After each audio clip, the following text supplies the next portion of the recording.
एक आत्मा ही है जो परमेश्वर की गहरी बातों को जांच लेता है। हालेलुया। हमारी आंखें हम बाहरी रूप को देख सकते हैं, किसी के बाहरी कपड़ों को देख सकते हैं, रंग रूप को देख सकते हैं, लेकिन अगर हम कहते हैं कि हम किसी की आत्मा को परखें या किसी के आत्मा को जाने, तो उसके लिए हमारे पास परमेश्वर का पवित्र आत्मा होना चाहिए। हालेलुया। और वो पवित्र आत्मा क्या करता है? पवित्र आत्मा हमें परमेश्वर की गहरी गहरी बातों को हमारे ऊपर प्रकट करता है। और ये पवित्र आत्मा, जैसा कि पिछले सप्ताह इतवार के दिन मैं बता रहा था कि अगर हम कहीं जाते हैं संदेश को लेकर, वचन को लेकर, तो हमारे पास जरूर ही पवित्र आत्मा की सामर्थ होनी चाहिए। आमीन। और बिना पवित्र आत्मा की सामर्थ के हम कुछ भी नहीं है। हालेलुया। बिना पवित्र आत्मा की सामर्थ के हम कुछ भी नहीं है। तो सबसे पहले मैं धन्यवाद करता हूं, जैसा कि अभी हमने बाइबल में पढ़ा है, क्योंकि हर एक अच्छा वरदान और हर एक उत्तम दान कहां से आता है? ऊपर से आता है, और ज्योतियों के पिता की ओर से मिलता है, जिसमें ना तो कोई परिवर्तन हो सकता है और ना अदल बदल के कारण उस पर छाया पड़ती है। और उसने अपनी इच्छा से हमें सत्य के वचन के द्वारा उत्पन्न किया, ताकि हम उसकी सृष्टि की हुई वस्तुओं में से एक प्रकार के प्रथम फल हों। हालेलुया। तो thank you, God bless you. मैं जानता हूं कि प्रभु अपने सेवकों को, अपने दासों को हर चीज का पहले ही प्रकाशन दे देता है। हालेलुया। तो जैसे कोई गुप्त भेंट आती है, तो आशीषें भी गुप्त तरीके से जाती हैं। और मैं विश्वास करता हूं कि प्रभु उन आशीषों को, उन बरकतों को दे चुका होता है, हमें सिर्फ ग्रहण करनी होती है, और भरपूरी के साथ देता है परमेश्वर। तो खुदा बड़ी बरकत दे, बड़ी आशीष दे।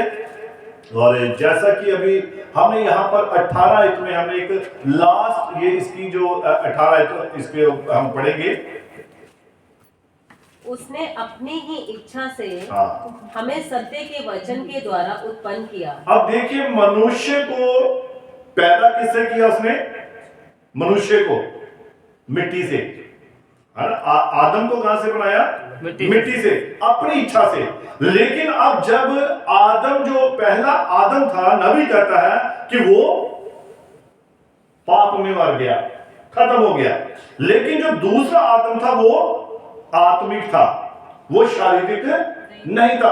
और जो शरीर से पैदा होते हैं वो शारीरिक होते हैं, और जो आत्मा से पैदा होते हैं वो आत्मिक होते हैं। तो यहां पर उसने अपनी ही इच्छा से हमें सत्य के वचन के द्वारा क्या किया है? उत्पन्न किया है। और जो वचन की संतान होती है वो मसीह की संतान है। हालेलुया। जो वचन की संतान है वो किसकी संतान है? वो मसीह की संतान है। आगे बढ़िए। ताकि हम उसकी सृष्टि की हुई वस्तुओं में से एक प्रकार के प्रथम फल हो। ताकि हम उसकी सृष्टि की हुई वस्तुओं में से एक प्रकार के प्रथम फल हो। यानी कि अब देखिए, अगर हम कहते हैं कि हम पैदा हुए किसके द्वारा? आत्मा के द्वारा। और वचन कहता है, खुदा का कलाम कहता है, अगर तुम आत्मा से पैदा हुए हो तो आत्मा के अनुसार चलो भी। तो हमें आत्मा के अनुसार चलना भी चाहिए। और देखिए कि क्या आपको मालूम है कि आप मसीह में बढ़ रहे हैं, या आप मसीह के वचन में आप दिन दुनी रात चौगुनी तरक्की कर रहे हैं? तो किस विषय के द्वारा, कैसे आपको पता लगेगा? इफिसियों की पत्री 4 अध्याय और उसकी हम 11 से ही पढ़ लेंगे।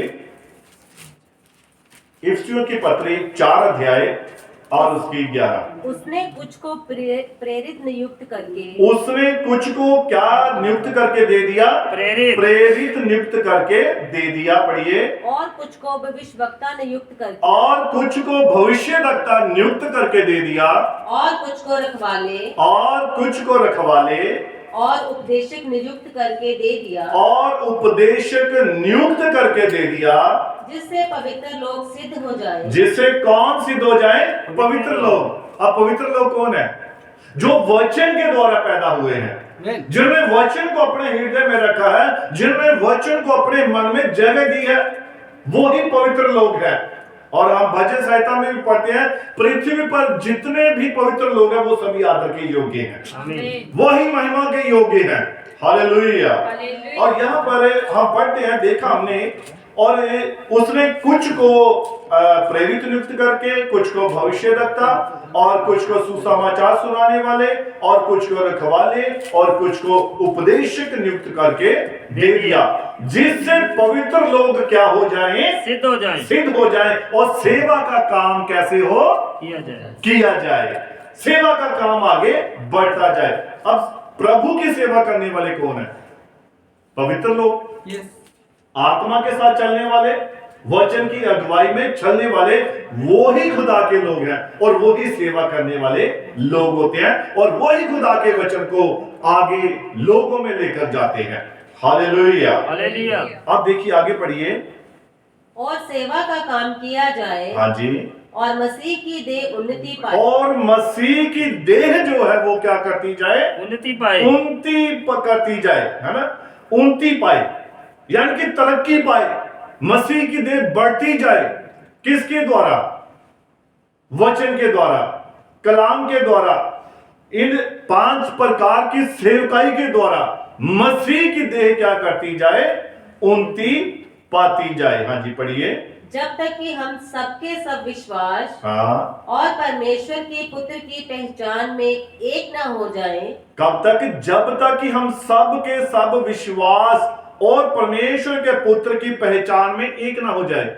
यानी कि यीशु मसीह ने जब दुआ की, प्रार्थना की, संत यूहन्ना की अंजील 17 अध्याय, तो वहां पर यीशु मसीह ने महायाजक की प्रार्थना की कि जैसे पिता मैंने तेरी महिमा की है, वैसे ही तू अब क्या करे? मेरी भी महिमा कर, है ना। तो यीशु मसीह ने जब स्वर्गीय पिता की महिमा की, तो पिता ने यीशु मसीह की महिमा की, और उसने कहा कि हम दोनों क्या हैं? एक है। पता ही नहीं लगा। जैसे कि संत यूहन्ना की इंजील 14 अध्याय, थोड़ा इसको पढ़ लेंगे हम। संत यूहन्ना की इंजील 14। तुम्हारा मन व्याकुल ना हो, हाँ जी, परमेश्वर पर विश्वास रखो, और मुझ पर भी विश्वास रखो। मेरे पिता के घर में बहुत से रहने के स्थान। अब यीशु मसीह यहाँ पर उन्हें, अपने चेलों को, अपने सेवकों को कुछ बातें बता रहा है, और उसने जो बातें बता रहा है वो क्या है? हाँ जी, पढ़िए। यदि ना होते तो मैं तुम में से कह देता, क्योंकि मैं तुम्हारे लिए जगह तैयार करने जाता हूँ। और यदि मैं जाकर तुम्हारे लिए जगह तैयार करूँ, हाँ जी, तो फिर आकर तुम्हें अपने यहाँ ले जाऊंगा। हाँ, पढ़िए। कि जहाँ मैं रहूं वहाँ तुम भी रहो। हाँ, पढ़िए। जहाँ मैं जाता हूँ तुम वहाँ का मार्ग जानते हो। हाँ, पढ़िए। थोमा ने उससे कहा, हे प्रभु, हम नहीं जानते कि तू कहाँ जा रहा है। और जो उसका एक प्रेरित था, एक चेला था, जिसका नाम क्या था? थोमा। और उसने उससे कहा कि हे प्रभु, हम नहीं जानते कि तू कहाँ जा रहा है। उसे मालूम नहीं था कि यीशु कहाँ जा रहा है। तो यीशु ने उसे आगे क्या जवाब दिया? पढ़िए। तो मार्ग कैसे जाने? हाँ, यीशु ने उससे कहा, हाँ जी, मार्ग और सत्य और जीवन मैं ही हूँ। और यीशु मसीह ने उससे कहा कि मार्ग और सत्य और जीवन मैं ही हूँ। पढ़िए। बिना मेरे द्वारा कोई पिता के पास नहीं पहुँच। अब यीशु मसीह उसे क्लियर करके बता रहा है, मेरे बगैर कोई भी पिता के पास नहीं पहुंच सकता है, नहीं जा सकता है। पढ़िए। यदि तुमने मुझे जाना होता, यदि तुमने मुझे जाना होता, तो मेरे पिता को भी जानते, तो मेरे पिता को भी जानते। पढ़िए। और अब उसे जानते हो, और अब उसे जानते हो, और उसे देखा भी है। पढ़िए। फिलिपुस ने उससे कहा, अब फिलिपुस उससे पूछ रहा है, हे प्रभु, पिता को हमें दिखा दे। अब उस दूसरे चेले ने सवाल कर दिया कि प्रभु, अगर ऐसी बात है तो पिता को हमें दिखा दे, हमें शांति मिल जाएगी, हमें तसल्ली मिल जाएगी। तो यीशु मसीह ने आगे क्या कहा? यही हमारे लिए बहुत है। हाँ, चेले ने, फिलिपुस ने से कहा, हे प्रभु, पिता को हमें दिखा दे, यही हमारे लिए बहुत है ना। उसने कहा हमारे लिए यही बहुत है, अगर हम पिता को देख लेंगे तो यानी कि हमने तुझे देखा है, तो इसके यही हमारे लिए बहुत है। है ना, पिता को एक बार दर्शन करा दे। आगे पढ़िए। यीशु ने उससे कहा, हे फिलिप्पुस, मैं इतने दिन से तुम्हारे साथ हूँ। हाँ पढ़िए। और क्या तू मुझे नहीं जानता? और तू क्या मुझे नहीं जानता? कितने दिनों से मैं तुम्हारे साथ हूँ? आमीन। कब से मैं तुम्हारे साथ हूँ? मैंने इतने बड़े बड़े काम किए, इतने बड़े बड़े आश्चर्य किए, और तुम अभी तक नहीं पहचाने। हम थोड़ा और अगर पीछे जाते हैं, वहां देखते हैं निकुदेमस, उसने क्या किया, उसको भी थोड़ा पढ़ लेते हैं। 4 अध्याय, यूहन्ना की इंजील 4 अध्याय, इसी की 4 नहीं, इसका आप 3, हाँ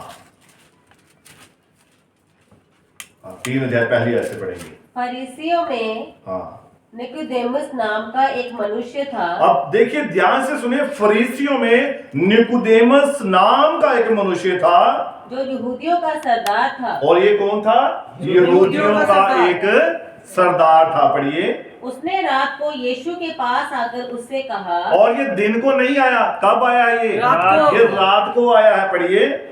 हे रब्बी, हाँ, हम जानते हैं कि तू परमेश्वर की ओर से हाँ, गुरु होकर आया है। अब देखिए, ये एक फरीसी है और एक गुरु है, एक व्यवस्थापक है। इसको वचन का मालूम है, इसे पता है, और ये कह रहा है यीशु मसीह को कि हम जानते हैं कि तू किसकी ओर से है, तू परमेश्वर की ओर से गुरु होकर आया है। पढ़िए। क्योंकि कोई इन चिन्हों को हाँ। जो तू दिखाता है, क्योंकि कोई इन चिन्हों को जो तू दिखाता है, यदि परमेश्वर उसके साथ ना हो, हाँ पढ़िए, तो नहीं दिखा सकता। अब इसको ये बात मालूम है कि जो चिन्ह, जो चमत्कार प्रभु यीशु मसीह कर रहा था, वो एक परमेश्वर का भेजा हुआ जन ही कर सकता है।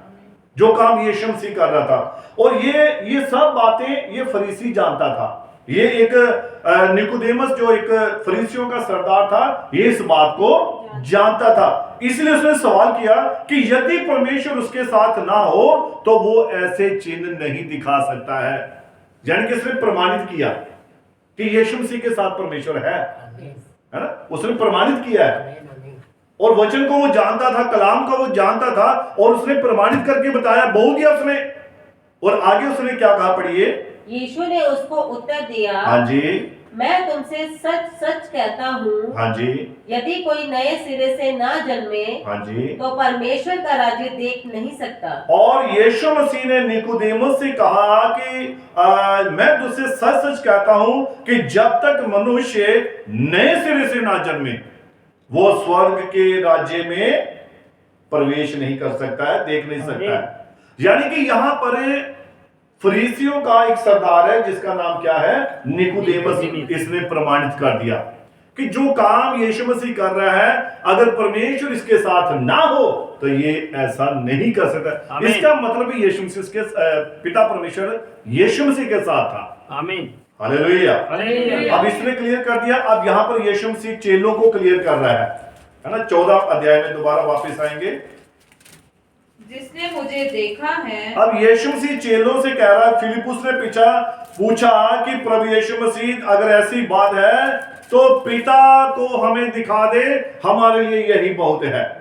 तब यीशु मसीह ने क्या कहा? यीशु ने उससे कहा, हे फिलिप्पुस, मैं इतने दिन से तुम्हारे साथ हूँ, और क्या तू मुझे नहीं जानता? क्या तू मुझे नहीं जानता? अभी तक तुम जान ही नहीं पाए मैं कौन हूं। अभी तक हम एक दूसरे को जान ही नहीं पाए भी किसके पास मसीह का आत्मा है। कितने दिन से हम एक दूसरे के साथ हैं, कितने दिनों से, कितने समय से हम चल रहे हैं वचन में, अभी तक हमें मालूम ही नहीं है कि मसीह हमारे अंदर है। आमीन। अभी तक हम पहचान नहीं पाए। अब पहचान निकोदेमुस ने किसके द्वारा की? मसीह के कामों के द्वारा। आमीन। उसने कहा जो काम तू करता है, जब तक परमेश्वर तेरे साथ ना हो तू ये काम नहीं कर सकता। आमीन, हालेलुया, हालेलुया। और यहाँ पर फिलिप्पुस को यीशु मसीह ने बता दिया कि हे फिलिप्पुस, मैं इतने दिन से तुम्हारे साथ हूं, और क्या तू मुझे नहीं जानता? पढ़िए। जिसने मुझे देखा है, उसने पिता को देखा है। आमीन। और यीशु मसीह ने क्लियर किया, भाई जिसने मुझे देखा है उसने पिता को देखा है। पढ़िए, तू क्यों कहता है कि पिता को हमें दिखा। फिर तू क्यों कहता है कि पिता को हमें दिखा। देखो, यीशु मसीह सब बातें क्लियर करके बताता था, लेकिन समझता कौन था? जिसके पास मसीह का आत्मा था, जिसके पास मसीह का मसा था, वो उन बातों को क्या करता है? समझता है। आमीन, हालेलुया, हालेलुया। समझता भी, और नबी ने कहा है वो ग्रहण भी करता है। हाँ, पढ़िए इसको आगे। क्या तू विश्वास नहीं करता? क्या तू विश्वास नहीं करता कि मैं पिता में हूँ, कि मैं पिता में हूँ और पिता मुझ में है, और पिता मुझ में है। मुझ में है। अब पिता कहां पर था? यीशु मसीह के अंदर था ना, आमीन, वो उसी के अंदर था। और यीशु मसीह चेलों को बता रहा है कि अगर तुम मुझ पर विश्वास करते हो तो तुमने पिता को देखा है, क्योंकि पिता मेरे अंदर है। Hallelujah, hallelujah. और मैं पिता के अंदर हूँ। आमीन, हालेलुया, हालेलुया। हाँ पढ़िए। ये बातें जो मैं तुमसे कहता हूँ, हाँ, अपनी ओर से नहीं कहता, और ये बातें जो मैं तुमसे कहता हूँ, मैं अपनी ओर से नहीं कहता हूँ। पढ़िए, परंतु पिता मुझ में रहकर अपने काम करता है। अब पिता मुझ में रहकर अपने काम करता है। तो पिता कहाँ था? यीशु मसीह के अंदर। आमीन, अगर यीशु मसीह के अंदर होकर पिता काम कर रहा है, तो इसका मतलब यीशु मसीह और पिता एक ही है। यानी कि वो देह अंदर बढ़ रही है, पिता यीशु मसीह के अंदर। Hallelujah, hallelujah. हालेलुया। हालेलुया। तो यहाँ पर हम आगे वापस फिर इफिसियों में आ जाते हैं। तो वहां जहां हमने छोड़ा था, वहां से हम पढ़ना शुरू करेंगे। और एक सिद्ध मनुष्य ना बन जाए, और एक सिद्ध मनुष्य ना बन जाए, और मसीह के पूरे डील डौल तक ना बढ़ जाए। और किसके डील डोल तक ना बढ़ जाए? मसीह के। अब यीशु मसीह नबी कहता है, यीशु मसीह ने कहा कि जो कुछ पिता में था, पिता ने किसके अंदर उंडेल दिया? मसीह के अंदर, यीशु मसीह के अंदर उंडेल दिया। अब यीशु मसीह के अंदर क्या आया? सवाल है, क्या आया था यीशु मसीह के अंदर? अभी यीशु मसीह ने क्लियर किया, पिता था। पिता ने अपनी संपूर्णताई यीशु मसीह के अंदर उंडेल दी थी। आमीन, संपूर्णताई, जितना भी जो कुछ भी था, वो पिता ने यानी कि अपने आप को ही यीशु मसीह के अंदर उंडेल दिया। आमीन। अब यहां पर नबी जब कहता है कि जो पिता के पास था, वो सब कुछ उसने मसीह के अंदर उंडेल दिया। और मसीह ने किसके अंदर उंडेल दिया? कलीसिया के ऊपर, अपनी दुल्हन के, कलीसिया के अंदर उंडेल दिया। आमीन, अब पिता कहां है? आज पिता कहां? यीशु मसीह कहां है आज? अपने और वो अपनी दुल्हन के अंदर है, वचन के अंदर है, वो कलाम के अंदर है। और वचन कहां है? अगर वचन आपके अंदर है तो पिता आपके अंदर है, यीशु मसीह आपके अंदर है। आमीन, हालेलुया, हालेलुया, वही पिता है, वही पुत्र है, वही पवित्र आत्मा है। आमीन, हालेलुया, हालेलुया। तो मसीह की देह कैसे उनती पाती है? जब हमारे अंदर मसीह है, हमारे अंदर स्वर्ग के पिता की सामर्थ है, तो हम मसीह में आगे बढ़ना शुरू हो जाते हैं। पढ़िए, और मसीह के पूरे डील डोल तक ना बढ़ जाए, और मसीह के पूरे डील डोल तक ना बढ़ जाएं, ताकि हम आगे को बालक ना अब रहें, हम आगे को बच्चे नहीं रहेंगे। क्या रहेंगे? अब हम आगे को बच्चे नहीं रहेंगे, आमीन। क्योंकि अगर वचन हमारे अंदर है, पिता की सामर्थ हमारे अंदर है, प्रभु यीशु मसीह हमारे अंदर है, तो इसका मतलब अब हमें बच्चे नहीं बन के रहना है। अब मसीह की देह हमारे अंदर क्या हो रही है? बढ़ रही है। अब मसीह की देह में, उसके डील डोल में दिन प्रतिदिन बढ़ते जा रहे हैं। Hallelujah, hallelujah. यहां लिखा है 13 आयत में ही, जब तक कि हम सब के सब विश्वास और परमेश्वर के पुत्र की पहचान में एक ना हो जाए और एक सिद्ध मनुष्य ना बन जाए। अब सिद्ध मनुष्य कौन है? वो यीशु मसीह है। आमीन, तो अगर यीशु मसीह हमारे अंदर है, तो वो हमें एक सिद्ध कलीसिया, सिद्ध दुल्हन, सिद्ध मनुष्य बनाना चाहता है। आमीन, हालेलुया, हालेलुया, हालेलुया। हालेलुया। हाँ, पढ़िए और आगे इसको सिस्टर। जो मनुष्य को ठग विद्या और चतुराई से, हाँ, उनके भ्रम की युक्तियों के और उपदेश के हर एक झोंके से उछाले हाँ, और इधर उधर घुमाए जाते हैं, हाँ। जाते हुए, 15। वरन प्रेम में सच्चाई से चलते हुए सब बातों में उत्तम जो सिर है, हाँ, अर्थात वरन मसीह प्रेम में बढ़ते में जाए। सच्चाई से चलते हुए सब बातों में उसमें जो सिर है अर्थात मसीह में बढ़ते जाए। आमीन। अब हमारी पहचान किसके द्वारा होती है? मसीह सर के द्वारा, है ना? और क्या मसीह का चेहरा है हमारे इधर? क्या नजर आता है मसीह का चेहरा? ये तो एक विकास का चेहरा है, ये भाई डैनी का चेहरा है, ये भाई पवन का चेहरा है। ये तो पहचान ये बता रहे, लेकिन मसीह की पहचान कहां से हो रही है? मसीह की पहचान कहां से हो रही है? कैसे हो रही है? मसीह की पहचान उसके वचन के द्वारा, आमीन। उसके कामों के द्वारा, आमीन। उसके कलाम के द्वारा, आमीन। फिर वो पता लगता है कि ये मसीह इसका सिर है भाई। आमीन। आमीन। Hallelujah, hallelujah. हालेलुया। हालेलुया। हाँ, पढ़िए। जिससे सारी देह हर एक जोड़ की सहायता से एक साथ मिलकर, जिससे सारी देह हर एक जोड़ की सहायता से एक साथ मिलकर और एक साथ गठकर, हाँ पढ़िए। उस प्रभाव के अनुसार हाँ जी। जो हर एक अंग के ठीक ठीक कार्य करने के द्वारा उसमें होता है। और देखिए, हर एक अंग के ठीक ठीक, अगर एक आंख काम न करती हो, अगर आपका एक कान न सुनता हो, अगर आप एक टांग से चलते हो, तो आपको परेशानी होगी, प्रॉब्लम होगी, है ना? कोई प्रॉब्लम होगी। तो इसीलिए मसीह की जो देह है, संपूर्ण देह उनती पाए। यानी कि ऐसा नहीं है कि मेरा मुंह जो है परमेश्वर की प्रशंसा कर रहा और मेरा मुंह ही बस अच्छा रहे, बाकी शरीर अगर प्रशंसा नहीं कर रहा है, परमेश्वर की महिमा नहीं हो रही है, तो इसका मतलब बाकी शरीर बेकार है। नहीं, ऐसे हो ही नहीं सकता। तो इसीलिए हमें क्या करना है? हमें संपूर्णताई के साथ परमेश्वर की महिमा करनी है। आमीन। हालेलुया। हालेलुया। अगर मैं सिर्फ दान देता रहूं, मान लीजिए, तो मेरे हाथों को बरकत मिल रही है, क्या ऐसा ही होगा? नहीं। वो तो बरकत और आशीष संपूर्ण बॉडी को मिल रही है, जिसके साथ वो जुड़ा हुआ है। इसलिए जब कलीसिया एक मसीह की देह है, कलीसिया मसीह की दुल्हन है, और जब कलीसिया में जब कोई एक अच्छा काम करता है, तो प्रशंसा किसकी होती है? सारी कलीसिया की होती है। Hallelujah, hallelujah. Hallelujah, hallelujah. Hallelujah. इसीलिए लिखा कि उस प्रभाव के अनुसार जो हर एक अंग के ठीक ठीक कार्य करने के द्वारा उसमें होता है, अपने आप को बढ़ाती है कि वह प्रेम में उन्नति करती जाए। अब उन्नति किसकी हो रही है? हमारी इस बॉडी की, मसीह की बॉडी की हमारे अंदर उन्नति हो रही है, मसीह हमारे अंदर बढ़ रहा है। अब देखिए, मसीह अगर हमारे अंदर, तो उसके गुण भी होने चाहिए। आमीन। तो गुण क्या है? विश्वास से लेकर भाईचारे की प्रीति। भाईचारे की प्रीति। तो इसको हम देखते हैं, थोड़ा इसको पढ़ के फिर हम समाप्त करेंगे। दूसरा पत्रस पहला अध्याय और उसकी 5 आयत।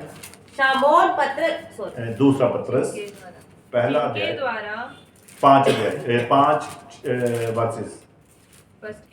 हाँ, दूसरा पत्रस पहला अध्याय 5 आयत। इसी कारण तुम सब प्रकार का यत्न करके हाँ। अपने विश्वास पर सद्गुण और सद्गुण पर समझ, इसको हम 4 आयत भी पढ़ लेंगे, इसके पीछे होगी, जिनके द्वारा उसने हमें बहुमूल्य और बहुत ही बड़ी प्रतिज्ञाएं दी हैं, हाँ जी, ताकि इनके द्वारा तुम उस सड़ाहट से छूटकर हाँ, जो संसार में बुरी अभिलाषाओं से होती है, पढ़िए।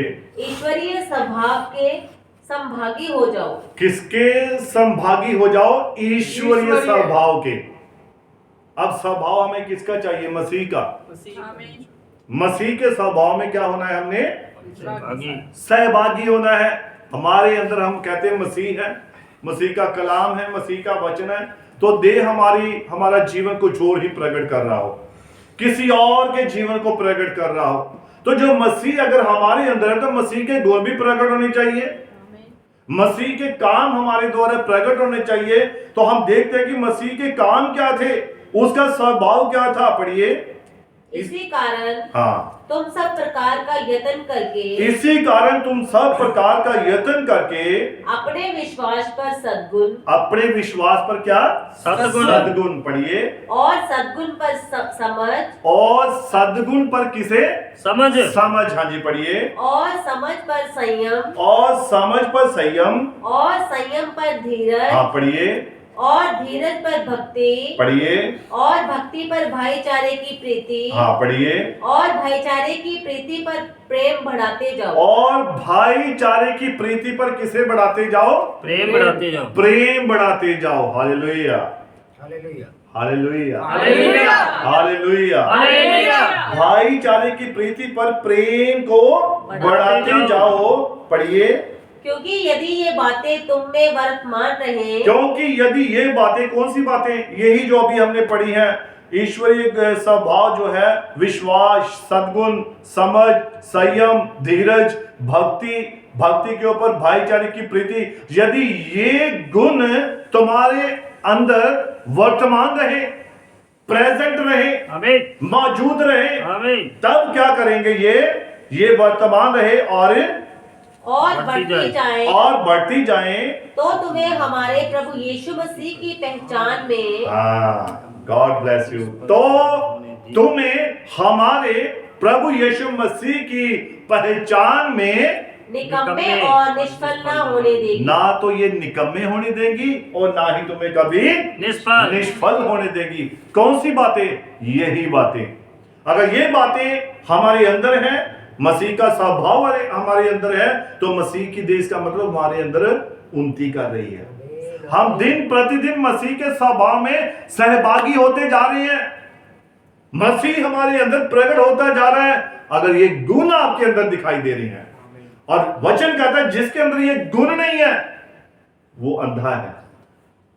वो क्या है, अंधा है। पढ़िए, क्योंकि जिसमें ये बातें नहीं, क्योंकि जिसमें ये बातें नहीं, वह अंधा है, वह क्या है, अंधा है, और धुंधला देखता और है, धुंधला देखता है, और अपने पिछले पापों से धुलकर शुद्ध होने को भूल बैठा है। और अपने पिछले पापों को जो उसने धुल कर शुद्ध होने को भूल बैठा है। जब शुरू में उसने अंगीकार किया, जब शुरू में उसने पश्चाताप किया, प्रभु मेरे सारे पाप माफ कर दे, प्रभु मेरे सारे गुनाह माफ कर दे, तब उसने पश्चाताप करके वो सारे पापों से प्रभु ने उसे धुलकर क्या कर दिया, साफ कर दिया। और अब अगर ये गुण उसके अंदर नहीं है, तो इसका मतलब अभी तक वो अंधा है और धुंधला देखता है और अपने शुद्ध होने को भूल बैठा है। अरे मेरे पाप तो क्षमा हो चुके हैं, अब मैं दोबारा ये पाप क्यों करूं? मुझे प्रभु ने अपने लहू के द्वारा धोकर शुद्ध कर दिया है, पाक कर दिया है, पवित्र कर दिया है, तो मुझे तो मसीह के स्वभाव में संभागी होना चाहिए, और ये गुण, ये स्वभाव तो मुझ में दिखाई नहीं दे रहा है। तो इसका मतलब मसीह की देह हमारे अंदर अभी उन्नति नहीं पा रही है। अभी तक मसीह हमारे अंदर सोया हुआ है। किश्ती के अंदर यीशु मसीह सो गया था। किश्ती कहां थी? समुद्र में, झील में थी। तो जब यीशु मसीह सो गया, अगर ड्राइवर मल्लाज होता है, अगर वो सो जाए तो किश्ती को चलाना किसने है? तो मसीह जब तक सोया हुआ है, हमारे आत्मा को चलाने वाला कौन है? फिर कोई और ही ड्राइविंग कर रहा है ना। अगर अनाड़ी बंदे के हाथ में या गलत व्यक्ति के हाथ में स्टीयरिंग दे देंगे ना, तो वो कभी ऐसे कट मारता जाएगा और पीछे वाले का सांस रुकता जाएगा, है ना। जो पीछे बैठा होता है ना, उसका सांस रुकाता भी। एक कुछ दिन पहले की बात है, बस में गुरदासपुर गए तो ड्राइवर क्या कर रहा था, जैसे ऐसे से कट मार रहा था कि अभी इसने किसी टक्कर मार दी, अभी टक्कर मार दी। तो जितनी सवारियां थी, औरतें पीछे अपने यार दिलों को पकड़ के बैठ रही और अभी इसने मार दी टक्कर। अरे ड्राइवर इतनी जल्दी क्या है, बैठे रहो चुपचाप, तुत्ता मैंने पहुंचाना है। तो ऐसे अगर खतरनाक व्यक्ति के पीछे हम बैठ जाएंगे, उसके हाथ में स्टीयरिंग होगा, तो वो तो डरा कर ही रखेगा लास्ट तक, जब तक आप वहां तक पहुंच नहीं पाएंगे, तब तक आप टेंशन में रहेंगे। तो इसीलिए जब तक हमारा अगर आत्मा, कोई गलत आत्मा हमारे आत्मा को चला रहा है, तो हमें टेंशन होती है। अरे काम तो हम अच्छा कर रहे हैं, नतीजे गलत आ रहे हैं। कारण क्या है? कारण कि स्टेयरिंग किसी दूसरे के हाथ में है, यस, गलत व्यक्ति के हाथों में है, जिसके कारण क्या हो रहा है, जिसके कारण हमें टेंशन पड़ गई है, पता नहीं अब ठुक गए। हालेलुया। हालेलुया। तो इसलिए वो अपने पिछले पापों को क्या भूल चुका है, लेकिन जिसके अंदर मसीह के ये गुण है वो कभी भी निष्फल नहीं होगा, कभी भी वो फेल नहीं होगा। हाँ, पढ़िए इसको आगे 10 आयत। इस कारण हे भाइयों, अपने बुलाए जाने और चुन लिए जाने को सिद्ध करने का यत्न भली करते बातें जाओ। जतन करते जाओ। भली भांति का है उसमें, भली भांति अच्छी तरह से अपने बुलाए जाने को, चुन लिए जाने को भली भांति सिद्ध करने का यत्न करो। आप देखो, अच्छी तरह से, भली भांति अच्छी तरह से आपको मालूम होना चाहिए कि मेरा काम क्या है, क्या मसीह मुझ में है, आपको भली भांति मालूम होना चाहिए। अगर नहीं मालूम है तो आप शायद फिर सही ढंग से आपका जीवन नहीं व्यतीत हो रहा है। हालेलुया। हालेलुया। हाँ, पढ़िए। क्योंकि यदि ऐसा करोगे तो कभी भी ठोकर ना खाओगे, वरन इस रीति से तुम हमारे प्रभु और उद्धारकर्ता यीशु मसीह के अनंत राज्य में बड़े आदर के साथ प्रवेश करने पाओगे। वरन इस रीति से तुम हमारे प्रभु और उद्धारकर्ता यीशु मसीह के अनंत राज्य में बड़े आदर के साथ प्रवेश करने पाओगे। आमीन। कि अब प्रवेश कब हो रहा है? जब देह सिद्ध हो गई है, यानी कि आत्मा सिद्ध हो गया है। जब हम मसीह में बिल्कुल भली भांति हैं, हमारे अंदर ये गुण है। अगर ये गुण नहीं है, एक भी गुण नहीं है, तो कभी भी हम स्वर्ग के राज्य में प्रवेश नहीं कर सकते हैं। इसलिए मसीह ने अपना हमें वचन दिया है, अपना आत्मा दिया है कि हम उस आत्मा को ग्रहण करें, और जो वो हमें कहता है, हमें गाइड करता है, तो हम उसके असर चलते हैं। तो मसीह की देह हमारे अंदर उन्नति पाती है, हम मसीह के स्वभाव में बढ़ते हैं और परमेश्वर के, मसीह के अनंत राज्य में आदर के साथ प्रवेश करेंगे, रिस्पेक्ट के साथ। आमीन। मैं पिछली बार भी बता रहा था, रिस्पेक्ट कैसे होगी? तुरहियां बजेगी। भाई डैनी जाएंगे, जब स्वर्ग के गेट के आगे खड़े होंगे ना, तो दूत तुरहियां लेके, अरे भाई डैनी आए हैं, सिस्टर सीमा आई है, भाई पवन आया है, सना आई है, दीक्षा आई है, साहिल है, जोय है, ये सब बच्चियां आई हैं, बहन आई है। उस वक्त तुरहियां आदर, रिस्पेक्ट होगी, है ना। जब कोई बड़ा व्यक्ति आता है तो उसके स्वागत के लिए क्या किया जाता है? ढोल बजते हैं, कालीन बिछाए जाते हैं, बहुत अच्छे, मतलब कि स्वागत जैसे हम आज पृथ्वी पर देखते हैं, लेकिन वहां पता नहीं क्या क्या होगा, है ना। आमीन। आमीन। वहां पर अलौकिक चीजें होगी जिनके द्वारा रिस्पेक्ट होगी, आदर होगा। तो ये कब होगा? जब हमारे अंदर ये गुण होंगे, मसीह की देह हमारे अंदर उन्नति पाएगी, तभी हम मसीह के उस अनंत राज्य में आदर के साथ प्रवेश करने पाएंगे। और हमारे लिए दूत क्या करेंगे? तुरहियां बजाएंगे। आमीन।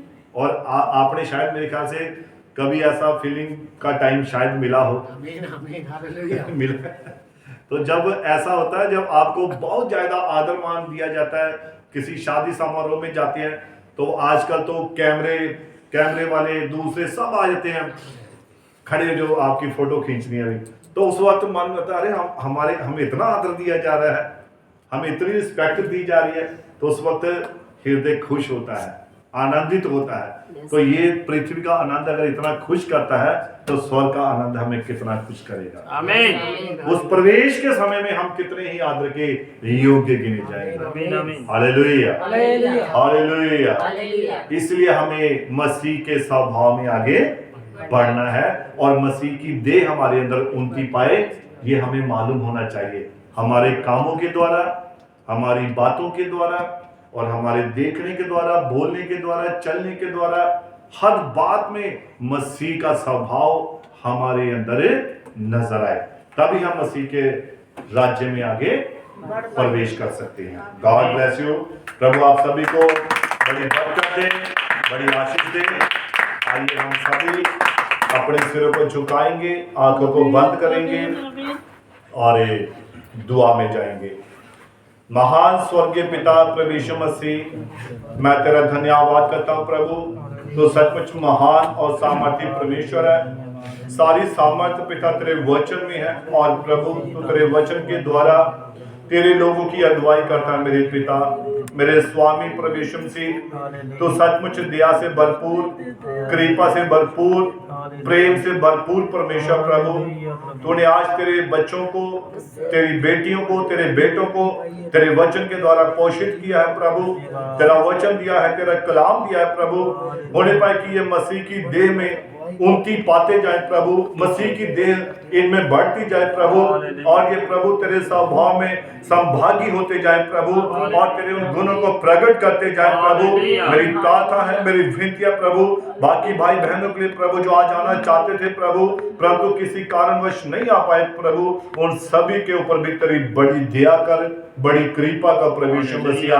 खास करके मैं धन्यवाद करता हूँ प्रभु यीशु मसीहा इस माइक के लिए प्रभु यीशु मसीहा, जो कि प्रभु तेरी बेटी की ओर से प्रभु यीशु मसीहा दिया गया है प्रभु। और मैं जानता हूँ कि प्रभु ये सारी बरकतें, ये सारी आशीषें प्रभु यीशु मसीह तेरी ओर से मिलती है प्रभु, और मैं विश्वास करता हूँ कि प्रभु तू 1000 गुना प्रभु, लाखों गुना बरकत दे चुका है प्रभु। और पिता तेरे ही नाम को महिमा, तेरे ही नाम को ही आदर मिले प्रभु।